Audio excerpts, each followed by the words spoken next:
Hi, let's do a November wrap up. Hi, I'm Colleen Delaney. On this channel, I talk about books and writing. In the description, as always, will be links to my newsletter and some of the books I've written. Today, I'm going to wrap up what I did in the month of November, both reading-wise and writing-wise. I'm going to start by telling you what the plan was. The plan was to read 5 books and to write 50,000 words. And part of the plan was also to host 2 baby showers and Thanksgiving and a birthday party for 40 kindergartners. And all of those things in 30 days is a lot. So let's go over how I did. We're going to start with reading. I ended up reading 4 books, one of which was a novella and a chapter out of a nonfiction book. And so I'm going to start with the chapter out of the nonfiction book and then tell you about the books I read. I read a chapter from Germania by Simon Winder. So I'm always it's a library book, so it's very shiny cover. I'm always sort of researching different historical fiction projects that might happen in the future, constantly. And there was a chapter in this book that seemed like it would have information that would be helpful for one of those projects. The bad thing was, I got this book out of the library. I read the table of contents before I got it out, and one of the chapters seemed like a good plan. Then I read the introduction of the book and realized that this book is like seriously about the development of Nazism in Germany in the 1930s, and that the chapters leading up to that point were really just kind of supporting that. So it ended up not being helpful at all. And I also think the author put a lot of himself in a book that's a nonfiction book about a historical place. So not helpful, but it was only one chapter that was like 25 pages, I think. So, it didn't kill too much of my time. Now let's talk about some books I really loved. The first being Poinsettia Paradise Christmas by Janine Amesta. I got this an ebook, so here is the cover, and I really, really loved this book. I'm not usually a Christmas book reader, but this one was fantastic. We have Natalie, who, not unlike me, isn't really a Christmas person. She's more of a Halloween person. And she works for her family-owned coffee shop. One day at work, she meets this man named Mason, and she thinks he's cute and kind of like a head in the clouds way, but she has very strict rules about dating people or even like just having a physical relationship with people who live in her town. And throughout the book, you find out some things in her past that has led her to this moment. Mason is, of course, a Christmas tree farmer, and he has had his heart like horribly broken in the past, which makes him a little bit wary towards relationships. But he does meet Natalie and is immediately smitten with her, even though she's like very prickly. There's something about her. And for plot reasons, Natalie ends up running a coffee truck out of the Christmas tree farm, and they end up just having to see each other constantly. Janine Amesta did an amazing job building this relationship very realistically, because sometimes I feel like in romance novels, you read characters who are like, I've sworn off love, and it's like, okay, why? They both have like a really good why, and watching them work through their issues was great.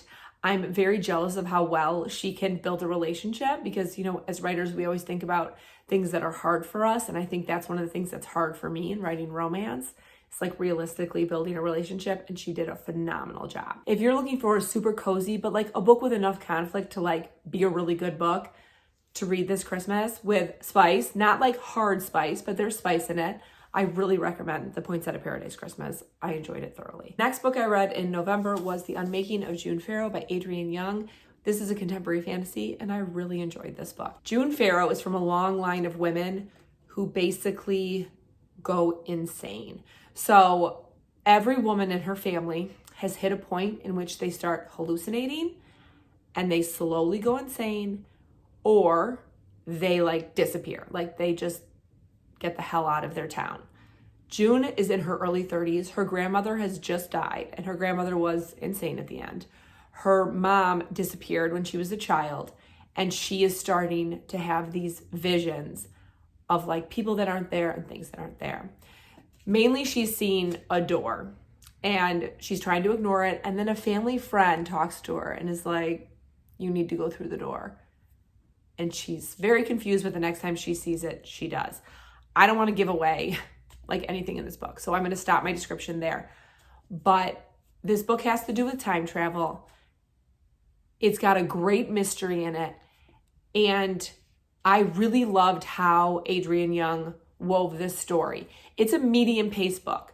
Don't pick this up thinking you're going to fly through it. You're going to take, it's not a book you read in 2 days. You're going to take a few days to read it. It's beautifully written. I loved the ending because when you're reading this book, there's 2 very specific ways this story could go, and I love the way she took it. Really enjoyed it. I'll definitely read another one of her books. Next, I read The Red Garden by Alice Hoffman, and I really loved this book also. I had a very good reading month in November. This book is very similar to Blackbird House, but this one came out first, I believe, in that we follow a town. So in Blackbird House, you follow like a piece of property. In this book, you follow a town over hundreds of years, over 200 years. You're in Massachusetts. You start in the colonial period in which this group of people basically like find a valley and decide to start a town there. And each chapter is a different generation of the people who have lived here. And you switch which family you're following, but you're always following someone descendant of one of the main families. Because of that format, it reads really like a bunch of vignettes put together beautifully. I said this when I reviewed The Blackbird House, but I agree with this one. Alice Hoffman can make you fall in love with someone in like 10 pages, which is amazing that she has the ability to do this when she's writing. There are some standouts. One of the chapters is about a Civil War vet who's an amputee coming home and a horribly grieving widow, and I loved that chapter so much. There's a chapter about someone who dies and then their ghost becomes like sort of a piece of folklore in the story that I really liked. There's a beautiful but has trigger warnings chapter about a man who thinks he's like impossibly ugly who lives in the woods and the woman who falls in love with him. So good. They're all beautiful little vignettes. They sweep you into the world. Alice Hoffman, everybody knows she's a great writer. She's written like 30 books and they're always well reviewed. The last book I read in November is called Protection of a Bear by Jennifer Snyder. This is a paranormal romance about a woman named Naomi who's on the run from he's not really like abusive, but he's a scary ex who's a panther shifter. And she rents a cabin in the woods to kind of get away from him. Before getting to her cabin, she stops at a donut shop and has like a weird encounter with this man who like kind of fights her over the last sprinkle donut. And she's kind of like, I'm sorry, I bought it. Are you mad at me? We jump to his head. His name is Hunter. He is a bear shifter. He runs the cabins that she has rented one of with his brothers. He can't figure out why the bear within him is like, follow that woman, follow that woman. What follows is a very like normal shifter story. He's trying to figure out if she's his mate. The panther shifter comes back on the scene. It was a very good, solid, fun paranormal shifter read that I really enjoyed. It's a series. There's a bunch of them. I'm not sure if I'm going to get another one, but I might. If I get a hankering that I want just like a very quick shifter read, I'll probably grab another one. So those are all the books I read. So now we're going to switch to my writing wrap-up portion of the video. Now I can hold my tea, which is still too hot to drink. Okay, so November is NaNoWriMo, but if you are on Twitter or I don't know if any other social media sites really picked up on it, a lot of crap went down with Nano and like bad stuff happening in message boards. I've never used it for that part. I've basically only ever used Nano as like a stat tracker, their website. So I'm not super familiar about how these groups work, but apparently there was some stuff going on with under 18 participants being harassed on message boards. So that was going on. But also I did have a crazy month. And if you've watched my last couple of videos, I talked about how myself and my entire family actually got extremely sick about 2 weeks ago. And I'm like just now getting over it. All my kids are back at school. My husband is homesick today. So we're not quite in the clear, but it really just messed with my November. I did already have an extremely busy month with lots of hosting parties, my twin's birthday, and it just didn't happen. I did get a big chunk of my Wolves of Leuven #5 book written. I wrote about 32,000 words, which isn't bad for a first draft of a book that's going to end up being probably like 45, but I didn't finish the book. And then something crazy happened. I was having a really hard time writing this book. And I knew it wasn't going to be a 50,000 word book. I had some plans to write chunks of other stories that like just need like little bits rewritten, which I didn't get to. And for a good reason, I decided that now wasn't the time to do that. But a few days after I stopped writing, I just couldn't figure out I was having such a hard time. The Wolves of Leuven books usually sort of fly out of me the first draft. And then I do have to like work them out in the second draft to make sure they make sense, to make sure I have good character arcs, all that stuff. But the first drafts are usually not difficult for me to write. It was like pulling teeth. And I couldn't figure out why that I was having such a hard time. And I kept thinking about all the other books in the series and how I felt so much more motivated to write them. Why wasn't this story working, and on and on. Then I realized this book is not the 5th book in the series. And that is kind of a weird thing to say, but the outside plots that are not the romantic plot lines happen in, a long line. And I started thinking about this book and realized that it shouldn't be next with what's happening. It should probably be 6th, not 5th, which is great. It made me feel so much better once that like clicked in my brain. But then I also was like, oh, SHIT. The book that was supposed to be 6th is actually supposed to be 5th, and that made way more sense in my brain. But now I have to write that book, not like super fast, but like kind of fast, because I like to finish these almost a year before I release them. So I have a long time to write the books afterwards to make sure I don't have to tweak anything.